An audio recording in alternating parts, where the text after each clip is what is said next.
आप सभी का स्वागत है मनीषोमेट्री चैनल पर। बच्चों, आज हम लोग बात करने वाले हैं एक ऐसे एम्पायर की जो भारतवर्ष का सबसे पहला एम्पायर है और सबसे शक्तिशाली कैसे बना। उसका नाम है मगध साम्राज्य। और ये आपने देखा होगा इतिहास में, जो इतिहासकार हमारे हैं, जो भारत का इतिहास लिखा गया उसमें भारत का जो पहला वंश लिखा गया वो हर्यक वंश लिखा गया। लेकिन उसके पहले अगर हम जाएं वायु पुराण, विष्णु पुराण वगैरह हम जाया जाए, बहुत ध्यान समझिएगा। तो अगर बहुत डीप में पढ़ेंगे तो देखेंगे कि सबसे पहला जो वंश है वैसे तो बृहद्रथ है, बृहद्रथ हुआ होता है, बृहद्रथ वंश है, जिसका वसु जो है संस्थापक थे। वसु कौन है? ये वसु है जरासंध के पिता हैं। नाम सुना होगा जरासंध का। जरासंध कौन है? जरासंध हैं जो भगवान कृष्ण के समय हैं। द्वापर की लड़ाई, द्वापर युग में महाभारत की लड़ाई होती है, उससे पहले जरासंध जो है, भीम का नाम सुना होगा। पांडवों में एक भीम थे, बहुत बलशाली थे, तो कहते हैं जरासंध भी बहुत बलशाली था। तो दोनों में युद्ध होता है, तो बार बार जो है भीम जरासंध को मारते हैं, लेकिन जो है फिर ये जीवित हो जाते हैं। तो कृष्ण भगवान इनको इशारे में बताते हैं कि ऐसे फाड़ो, उल्टा फेंक दो। इनको एक वरदान था कि अगर इनको जो है कोई भी इनका अंग अगर जो है कट के गिर जाता था दोबारा फिर जुड़ जाता था। ऐसी कहानी है, ऐसी मान्यता है, ऐसा लोग मानते हैं और हम लोग भी कहानी सुनते हैं तो मानना ही पड़ता है। तो जरासंध की कहानी कुछ ऐसी है। अब क्या साइंस रही होगी उस समय की, लेकिन जरासंध के बाद ये वंश है बृहद्रथ वंश, वसु इनके पिता हैं, जरासंध द्वापर। उसके बाद आते हैं जब 16 महाजनपद की बात करते हैं। 16 महाजनपद की जब बात कर रहे थे, 16 महाजनपद की जब बात कर रहे थे, तो आपने देखा होगा वहां उस समय 16 महाजनपद थे। कितने थे? 16। लेकिन धीरे धीरे 16 में से 12 महाजनपद कमजोर हो गए, खत्म हो गए। समय आते आते, जैसे मान लो छोटा सा कोई एक जिला है, उसके बाद वो पूरे आसपास के 4-5 जिले एक हो जाएं, वैसे होते होते 12 महाजनपद तो सिमट गए। अब बचे कितने? अब बचे 4 महाजनपद। एक बचा बच्चों मगध, एक बचा मगध, एक बचा आपका जो है वज्जी, एक बचा आपका वज्जी, एक बचा आपका अवंती और एक बचा आपका कौशल। ये 4 महाजनपद आपके बचे। वज्जी भी बाद में खत्म हो गया, तो देखा जाए तो इसकी जगह पे वत्स महाजनपद कर लो। ये पावरफुल थे। वज्जी इतना पावरफुल नहीं था, लेकिन ये 4 बहुत पावरफुल थे। एक अवंती, एक मगध ये वाला और एक कौशल महाजनपद। ये 4 बच्चों इतना ताकतवर थे उस जमाने में कि एक दूसरे जो है महाजनपद जब तक आपस में वैवाहिक संबंध नहीं करते थे तब तक इनके बीच में बड़ा लड़ाई झगड़ा होता रहता, तगड़ा वाला। तो मगध साम्राज्य जो है ये बिहार का है, ये बिहार में है। ये वर्तमान में यूपी में, उत्तर प्रदेश का था वर्तमान देखा जाए। वत्स भी यूपी का है। अवंती तुम्हारा एमपी का है, मध्य प्रदेश का है। आज भी देखो बिहार, उत्तर प्रदेश, मध्य प्रदेश राजनीति में कितना आगे रहते हैं। हर जगह उत्तर प्रदेश तो नंबर 1 पे रहता है, फिर मध्य प्रदेश, फिर बिहार, तीनों अगर मिल जाएं तो भारत देश का प्रधानमंत्री वही लगभग समझो तय हो जाता है। तो और खासकर उत्तर प्रदेश बिहार मिल जाए तब भी हो जाता कहानी, और यहाँ तक यूपी ही पूरा अगर हो जाता है तो भी कहानी पलट जाती है। तो उस समय भी ऐसी कहानी कुछ थी कि वत्स, अवंती और कौशल और मगध, इन चारों में आपस में इतनी प्रतिस्पर्धा थी कि बिना वैवाहिक संबंध के मतलब जो है आपस में रिलेशन संबंध हो ही नहीं पा रहे थे, एक दूसरे से नज़दीकियाँ हो ही नहीं पा रही थी। तो कहानी कुछ यूँ शुरू होती है कि मगध पर, अच्छा मगध के पहले देखा होगा एक और महाजनपद था अंग। तो अंग का जो शासक था ब्रह्मदत्त है। कौन? वैसे पहले बहुत द्वापर में जाओगे तो यहाँ का शासक कौन था? ये चंपा नदी के किनारे है, तो राजधानी इसकी चंपा है। और इसके जो द्वापर युग में थे राजा कर्ण थे इसके शासक, राजा कर्ण, है ना। लेकिन जब मगध की बात करेंगे, जब बिंबिसार की बात करेंगे, तो उस समय ब्रह्मदत्त है। यहाँ कौन है? ये ब्रह्मदत्त है। तो क्वेश्चन कभी पूछता है कि गौतम बुद्ध के समकालीन अंग का शासक कौन था, तो बच्चों ब्रह्मदत्त था। ध्यान रखिएगा, ब्रह्मदत्त याद कर लो। तो ब्रह्मदत्त ने क्या किया था? हर्यक वंश के जो संस्थापक, वास्तविक संस्थापक हैं कौन? बिंबिसार, उनके पिता को जो है हरा दिया था। तो बिंबिसार ने इसको भी खत्म करके इस वाले महाजनपद को और मिला लिया था किसमें? मगध में मिला लिया था। तो कहानी शुरू होती है यहां से मगध साम्राज्य की। किसकी शुरू होती है? मगध साम्राज्य की। बहुत ध्यान से पढ़िएगा, बहुत इंटरेस्टिंग है। अब देखो, मगध साम्राज्य का जो वास्तविक संस्थापक माना जाता है, उसके पहले उनके पिताजी भी हैं, लेकिन वास्तविक संस्थापक जो है, अगर वास्तविक संस्थापक माना जाए तो बिंबिसार हैं। वास्तविक संस्थापक लिखते रहो कॉपी पे फटाफट। ये कौन है? ये बिंबिसार हैं, बिंबिसार।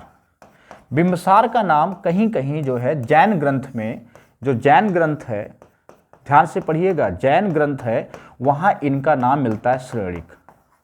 वैसे श्रेणिक भी कहते हैं, कभी वा लिखा होता है कहीं, और कहीं श्रेणिक भी कहते हैं, ड़ा भी कहीं कहीं लिखा हुआ है, तो ये शब्दों का नहीं जाना है, बस श्रेणिक या श्रेणिक कहते हैं। ये जैन ग्रंथ में इनका ये नाम मिलता है, और ये शुरू में जैन धर्म को भी मानते हैं, दोनों को प्रश्रय देते हैं। जो राष्ट्रय होता है धर्म को, ये दोनों दे रहे होते हैं, जैन धर्म को भी देते हैं और बौद्ध धर्म को भी देते हैं, और कहते हैं कि ये बौद्ध गौतम बुद्ध के जो है संरक्षक, ये जो है बिंबिसार जो है, बिंबिसार के संरक्षक गौतम बुद्ध जो है इनके संरक्षण में थे। तो गौतम बुद्ध के संरक्षक क्वेश्चन पूछता है तो क्या होंगे? बिंबिसार होंगे, ये राजा बिंबिसार, है ना। तो अब यहाँ कहानी शुरू हो जाती है। अब इनके बारे में सुनिए। अब आते हैं हर्रक वंश, डालते हैं हेडिंग हर्रक वंश, और हर्रक वंश जो है संस्थापक लिखते हैं फटाफट। यहाँ पर आते हैं पहला इसके संस्थापक। तो संस्थापक कौन है? मैंने बताया बिंबिसार हैं। कौन है? बिंबिसार। अब बिंबिसार ने क्या किया? 3 विवाह किए। इन्होंने जो विवाह किए वो 3 किए, जो विवाह किए वो 3 किए। किससे किया? पहला किया महाकोसला से, महाकोसला। अभी महाकोसला कौन है? ये महाकोसला बेटा कोसल महाजनपद, दो महाजनपद याद होना चाहिए, कोसल महाजनपद, कोसल महाजनपद। ये जो राजा हैं प्रसेनजित, प्रसेनजित की बहन से, प्रसेनजित की बहन से, ये हैं प्रसेनजित की बहन से। दूसरा ब्याह करते हैं ये चेलन्ना से। किससे करते हैं? चेलन्ना से। चेलन्ना कौन है? ये वैशाली की है ये, और ये जो है लिच्छवी गणराज्य, लिच्छवी गणराज्य, बहुत ध्यान से पढ़िए, गणराज्य के शासक चेटक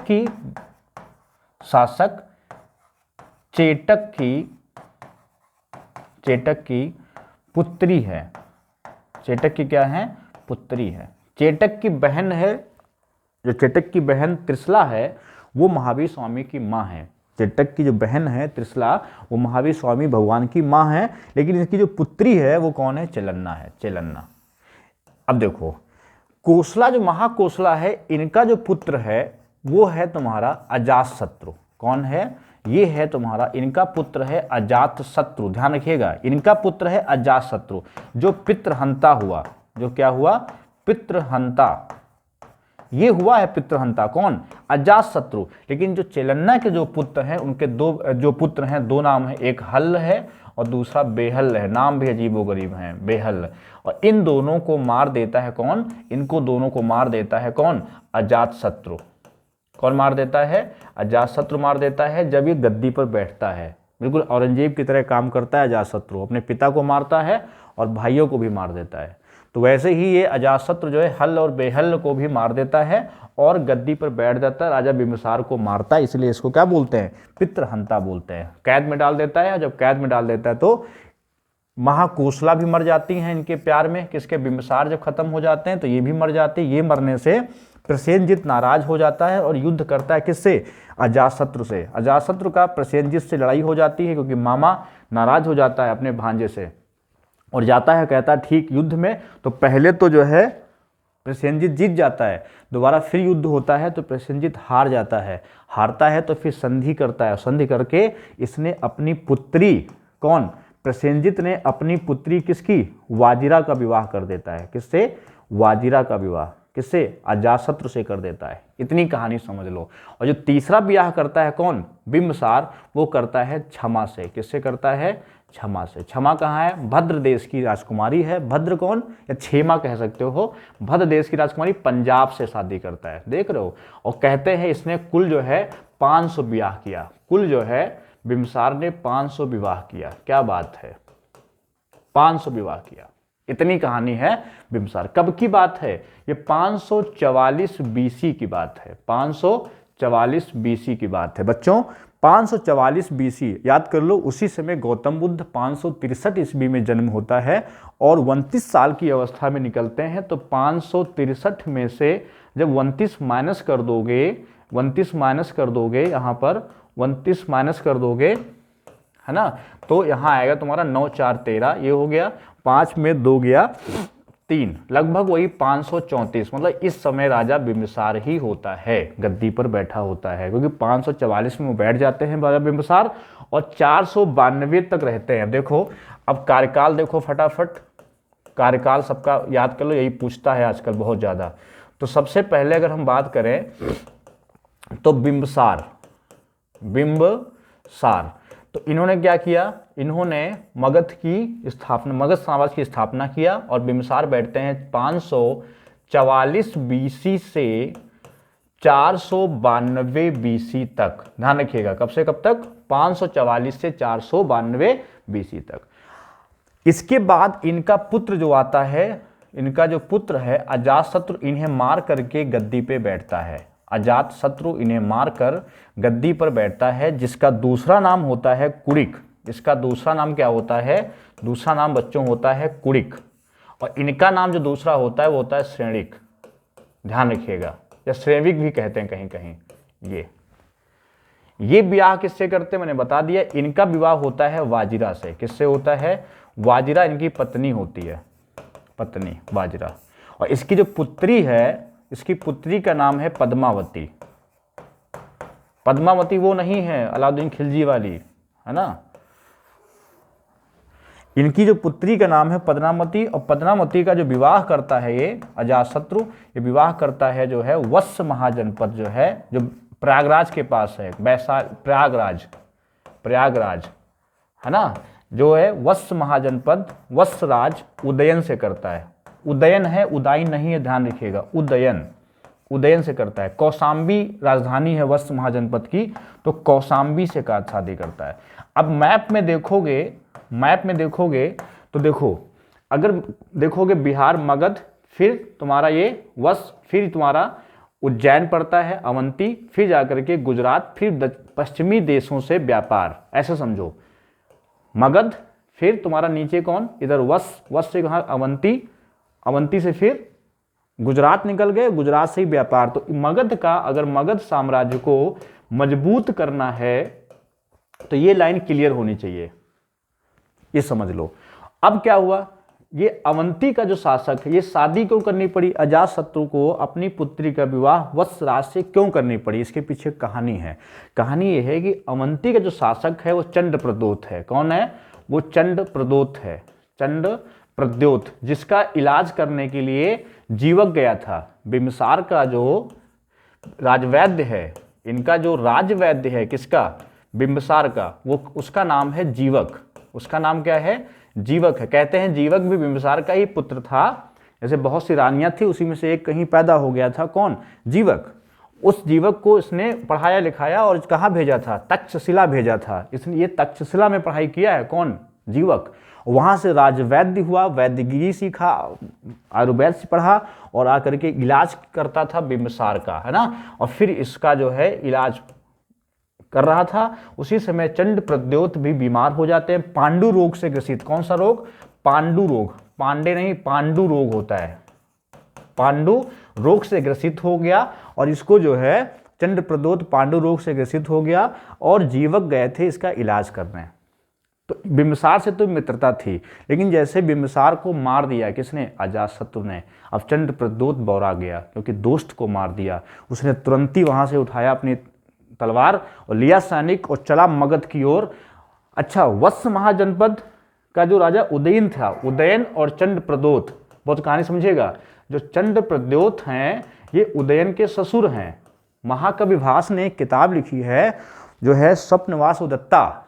महाकवि भास की किताब है स्वप्न वासुदत्ता, जिसमें उदयन के सपने में वासुदत्ता आती थी। वासुदत्ता कौन है? वासुदत्ता जो है चंद्रप्रद्योत की पुत्री है। इनकी पुत्री का नाम क्या है? वासुदत्ता है।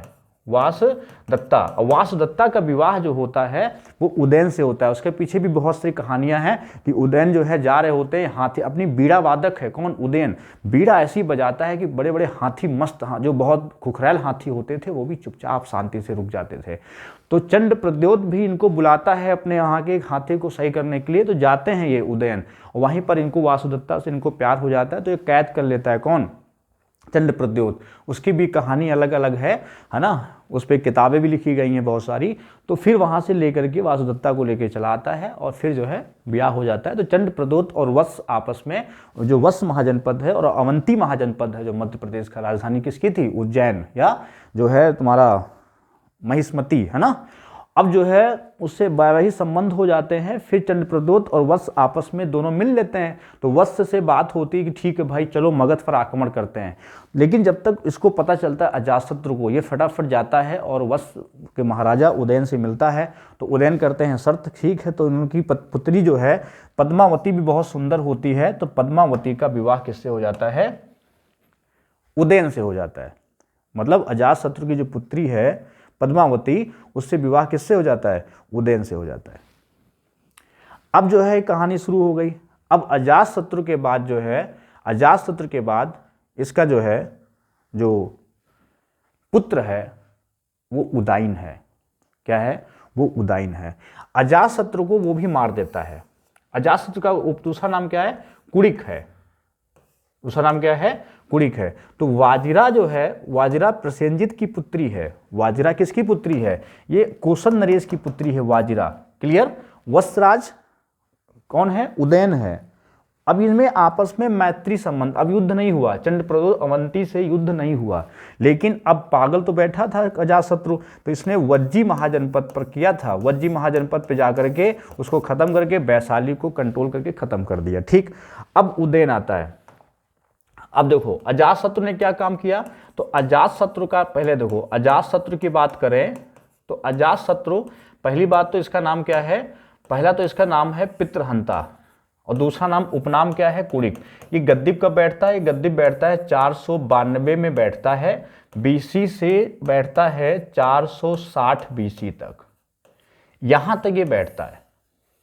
492 बीसी से 460 बीसी तक बैठता है और ये दो काम करता है। पहला तो ये 483 में बौद्ध संगीत कराता है, मैंने पढ़ाया था बौद्ध धर्म में, ये बौद्ध संगीत कराता है, प्रथम बौद्ध संगीत कराता है 483 बीसी में कराता है।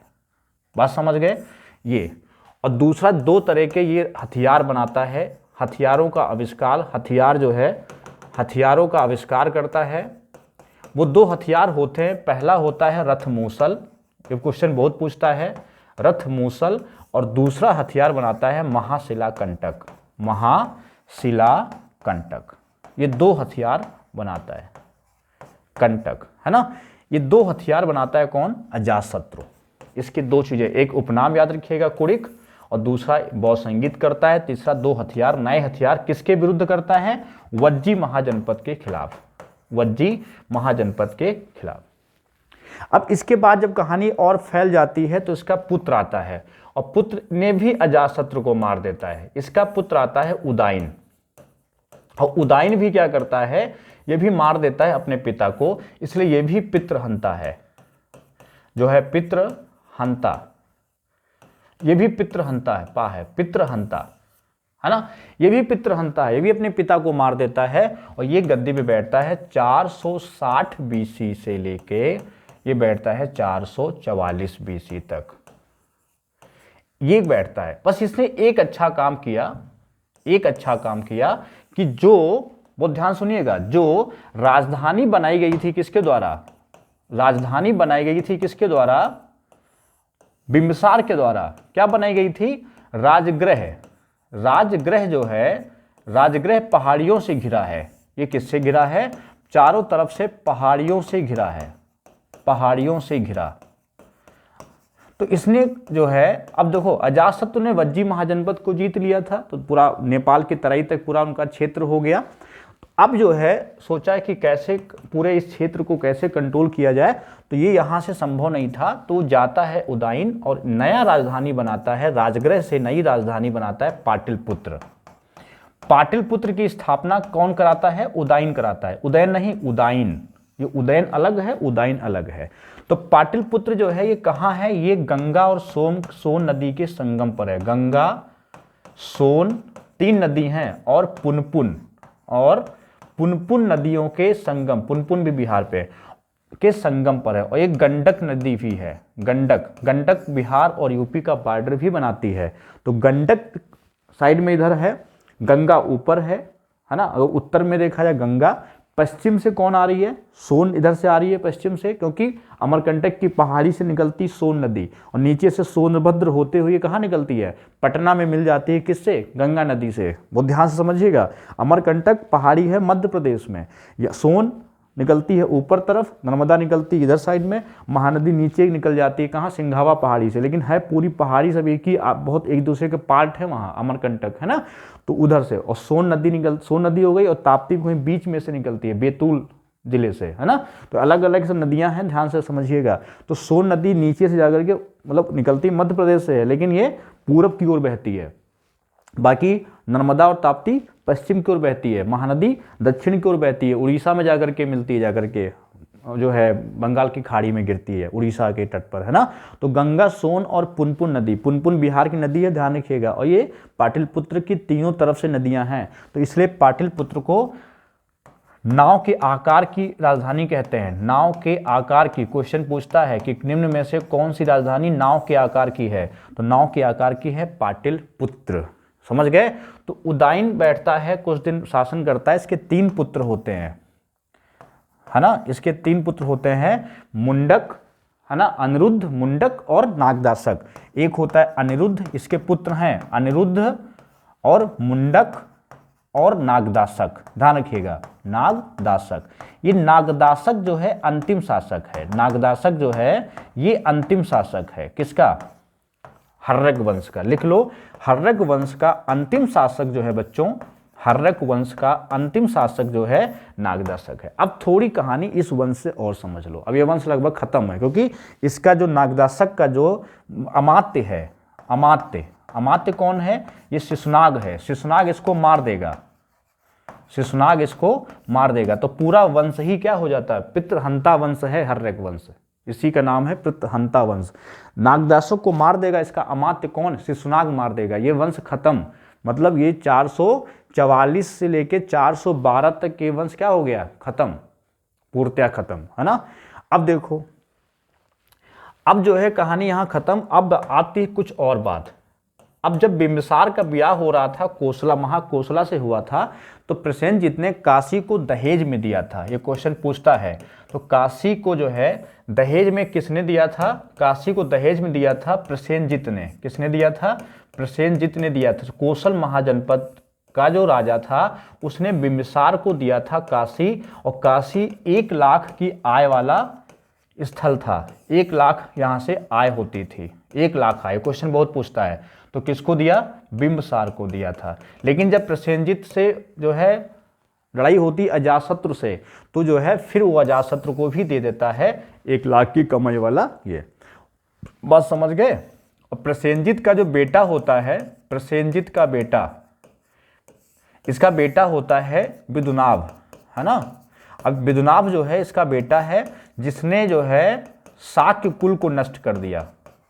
ये शाक्य कुल किनका है? शाक्य कुल को नष्ट कर दिया था इसने। और शाक्य कुल किसका है? भगवान गौतम बुद्ध का है। भगवान गौतम बुद्ध, इसकी भी कहानी है बहुत लंबी, बता चुके हैं। गौतम बुद्ध का जब हम भगवान गौतम बौद्ध धर्म पढ़ाए थे, उसमें कहानी बताए थे कि विदुनाभ जो है चूंकि एक दासी पुत्र है। क्या है? एक दासी पुत्र है, दासी पुत्र है। और प्रसेनजीत की पत्नी का नाम था वासो खतिया। वासो खतिया से ब्याह किए थे, उससे पैदा हुआ था कौन? विदुनाभ। इतनी कहानी है, समझ लीजिए। फिर अजातशत्रु समझ गए होंगे कि अपने पिता को बिंबिसार को जेल में डाल देता है, और उसके क्या होते हैं? हल बेहल को मार देता है। फिर अपनी पुत्री का ब्याह कर देता है, किसका? उदयन से कर देता है, जिसका नाम होता है पद्मावती। और प्रसेनजीत की पुत्री का नाम होता है वाजिरा, ठीक। पुत्र का नाम होता है विदुनाभ। ये सब पूछेगा आपसे। अब ये महानंद जो है इसका नागदासक अंतिम शासक है हर्यक वंश का, और इसको मार देता है कौन? शिशुनाग। अब डालो हेडिंग शिशुनाग वंश। अब शिशुनाग वंश जो है, शिशुनाग वंश की जब बच्चों बात करते हैं तो इसका जो स्थापना होता है वो लगभग 412 बीसी में होता है। 412 बीसी में गद्दी पे बैठता है कौन? शिशुनाग। ये क्या करता है, तुरंत सबसे पहले वत्स महाजनपद को वत्स महाजनपद और दूसरा अवंती दोनों को जो है मिला लेता है मगध में, दोनों को मिला लेता है मगध में। मतलब अब इससे कहा कोई मतलब नहीं भाई, अजाशत्रु तुम्हारी रिश्तेदारी होगी, वत्स महाजनपद से वत्स की रिश्तेदारी होगी, अवंती से हमसे मतलब वो उनके अजाशत्रु और जो चंद्रप्रदोत हैं दोनों उदयन के ससुर हो गए, दोनों आपस में जो है मित्रता हो गई, सब कोई लड़ाई नहीं। लेकिन इसने कहा शिशुनाग ने, भाई मैं तो अमात्य हूँ और मैं जो है वैशाली का रहने वाला हूँ, अब मुझसे कोई मतलब नहीं है। इसने तुरंत फटाफट वत्स महाजनपद अवंती महाजनपद को दोनों को किसमें मिला लिया, दोनों को मगध साम्राज्य, मगध बन गया एक पावरफुल साम्राज्य, एम्पायर खड़ा हो गया, तगड़ा पावर। और सबसे कहते हैं कि लोहा जो था, लोहा सबसे अधिक यहाँ था और हाथी सबसे अधिक यहाँ थे। मतलब सबसे अधिक जो सेना थी हाथियों की वो मगध में ही थी और सबसे प्रचुर मात्रा में जो लोहा मिल रहा था वो भी तुम्हारा यही मिल रहा था मगध में। अब जो है शिशुनाग ने इतना काम किया, मिला लिया। उसके बाद इसका पुत्र आता है कालाशोक। कालाशोक आता है। कालाशोक का दूसरा नाम है काकुमण। कहते हैं कि कालाशोक जो है इसने द्वितीय, ये बौद्ध धर्म को मानता था, इसने द्वितीय बौद्ध संगीत बुलाई और द्वितीय बौद्ध संगीत कराई इसने कब? 383 बीसी में। कब कराई? 383 बीसी में। मतलब ये लगभग समय चलता गया और ये वंश जो है ये 412 बीसी से लेकर के 344 बीसी तक गया। कहाँ तक गया?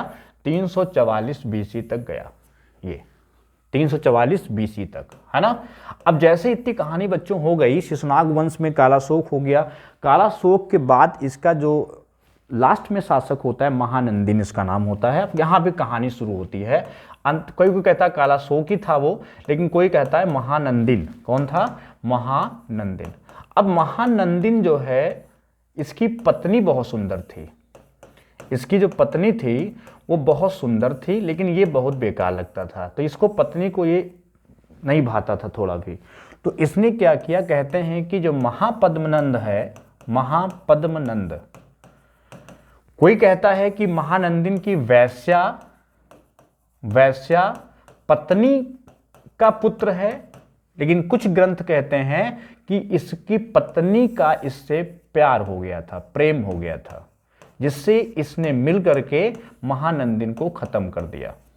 ये कहानी, चाकू से इसी हत्या कर दी रात में, है ना, ऐसी कहानी है। तो महापद्मनंद जो है बनता है नंद वंश का शासक। ये बनता है तुम्हारा 344 बीसी में। तो 344 बीसी में, जो डालो हेडिंग, ये 344 बीसी में नया वंश आता है नंद वंश। कौन आता है? नंद वंश, जो एक ऐसा वंश है जो निम्न कुल का वंश कहलाता है। निम्न कुल का वंश, निम्न कुल वाला वंश। ये बात समझ गए।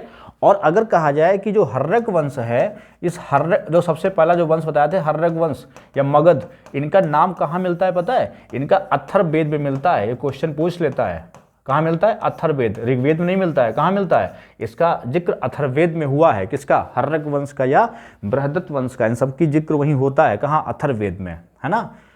तो इसका मतलब अथर्ववेद इसके बाद लिखा गया है ना। अब देखो निम्न कुल का है ये, इसलिए अब देखो डालो हेडिंग, एक साथ लिखो पूरा बढ़िया, लिखो नंद वंश।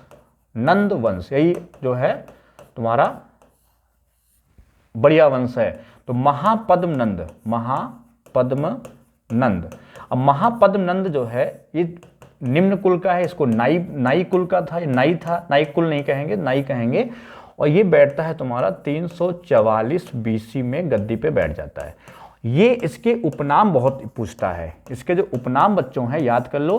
पहला तो इसका एक है उग्रसेन, ये तुम्हारा मिलता है उग्रसेन, है ना। एक नाम मिलता है द्वितीय परशुराम, ये बहुत पूछता है, द्वितीय परशुराम। एक मिलता है महाछत्रांतक,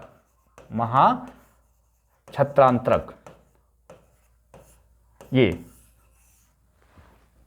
या सर्वछत्रांतक, छत्रांतक, मतलब क्षत्रियों का विनाश करने वाला, कह सकते हो क्षत्रियों का विनाश करने वाला, क्षत्रियों का विनाश करने वाला, विनाश करने वाला। महापद्मनंद का जो मित्र हैं, इनके जो मित्र हैं बच्चों, बहुत पूछता है, इनके जो मित्र हैं वो पढ़नी हैं। पढ़नी कौन है? आपने पढ़ा होगा कि पढ़नी जो है अष्टाध्यायी जो लिखी गई थी किताब, अष्टाध्यायी, अष्टाध्यायी जो किताब लिखी गई थी उसको लिखा था पढ़नी ने, और ये संस्कृत के व्याकरण का पहला ग्रंथ है, संस्कृत व्याकरण का पहला ग्रंथ है, व्याकरण का पहला ग्रंथ है बच्चों, ये पहला ग्रंथ है। कौन? ये कौन? अष्टाध्यायी। कौन लिखा था? पढ़नी। और कब लिखा गया समझ जाइए, ये नंद वंश के समय लिखा गया, महापद्मनंद के समय लिखा गया। तो कौन लिखा? पढ़नी लिखा। और कौन सी किताब? अष्टाध्यायी। क्या नाम है? संस्कृत व्याकरण का पहला ग्रंथ। पूछे कौन सा है? अष्टाध्यायी। कौन लिखा? पढ़नी। पढ़नी किसके मित्र हैं? महापद्मनंद के, नंद वंश का संस्थापक है 344 बीसी में। दूसरा नाम क्या है? उग्रसेन, द्वितीय परशुराम या महाछत्रांतक। ये इनकी कहानी पूरी है। अब इसके 8 पुत्र हैं। इसके कितने पुत्र हैं? इसके 8 पुत्र हैं। 8 पुत्रों में जो सबसे छोटा है बच्चों, सबसे छोटा है घनानंद, सबसे छोटा है घनानंद। अब घनानंद जो है ये उस समय की बात है जिस समय इधर साइड में तक्षशिला यहाँ का शासक है आंभी, आंभी है। झेलम नदी के पास जो शासक है, झेलम और चिनाब के बीच, झेलम तथा चिनाब के बीच का जो क्षेत्र है वहाँ जो शासन कर रहे हैं वो कर रहे हैं राजा पोरस, राजा पोरस कर रहे हैं शासन। अब जो है आंभी ने सिकंदर से दोस्ती किया, सिकंदर से मिल लिया और कहा लड़ाई करो किस पे? राजा पोरस से। राजा पोरस कौन है? ये जो है संरक्षण करते हैं किसका? ये संरक्षण करते हैं किसका? राजा पोरस जो है ये संरक्षण करते हैं किसका? ये करते हैं चाणक्य का। चाणक्य के साथ साथ संरक्षण देते हैं किसको? तक्षशिला को देते हैं। तक्षशिला को क्या देते हैं? ये संरक्षण देते हैं। और चाणक्य वहाँ के क्या हैं? गुरु हैं, गुरु हैं, सबसे महान व्यक्ति वहाँ के। बात समझ गए? ये पूरी कहानी है आंभी सिकंदर। ये बात है बच्चों 326 बीसी की। कितनी बात है? 326 बीसी की बात है। देखो इसका मतलब धीरे धीरे कहानी आ रही है। 326 बीसी में एक युद्ध होता है, हाइडेस्पीज का युद्ध, हाइडेस्पीज का युद्ध, हाइडेस्पीज, या इसको बोलते हैं बितस्ता। क्या बोलते हैं इसको? बितस्ता। बितस्ता नाम किसका है? झेलम नदी का दूसरा नाम है, झेलम नदी का दूसरा नाम है। झेलम नदी का संस्कृत में नाम है कह सकते हो, या ऋग्वेद में बितस्ता कहा गया है झेलम को। तो हाइडेस्पीज का युद्ध जो होता है 326 बीसी में होता है। ये होता है सिकंदर और राजा पोरस के बीच में, सिकंदर और राजा पोरस के बीच में होता है, राजा पोरस के बीच में होता है। कौन? सिकंदर राजा पोरस, हाइडेस्पीज का युद्ध, जिसमें कहते हैं दोनों में संधि हो जाती है ना। कुछ लोग कहते हैं पोरस हार गया था लेकिन सिकंदर उससे प्रभावित हो गया था इसलिए दोस्ती कर लिया था। लेकिन सिकंदर जो है ब्यास नदी को नहीं पार कर पाया। ये क्वेश्चन बहुत आता है, ब्यास नदी को नहीं पार कर पाया। इसके सैनिकों ने मना कर दिया, भाई बहुत विश्व विजेता बनो तुम, हमारे बस की बात नहीं, मेरे बच्चे सब इंतजार कर रहे होंगे, हम बूढ़े हो गए हैं, कितने साल पहले हम निकले थे, आप जो है ईरान वीरान सब कहाँ से जो है मकदूनिया से आप चले थे, मकदूनिया से चलते चलते आप कहाँ भारत को पूरा जीतने के लिए पड़े हुए चक्कर में मगध आपको जाना है, हम नहीं जाएंगे, हमारे बच्चे इंतजार कर रहे हो ना, मर जाएंगे यहीं पर, है ना। अब मेरे नई पीढ़ी तैयार हो गई है, उसको उठाओ और सेना में भर्ती करो, भैया हमारे बस की बात नहीं है। वो सब चले जाते हैं तो सिकंदर बहुत दुखी होता है लेकिन वापस जाता है। उसी दुख की वजह से सिकंदर जो है इराक में जब पहुंचता है तो वहाँ एक जगह है बेबीलोन, बेबीलोन एक जगह है, वहां पर इसकी मृत्यु हो जाती है 323 बीसी में। कब हो जाती है? 323 बीसी में इसकी मृत्यु हो जाती है।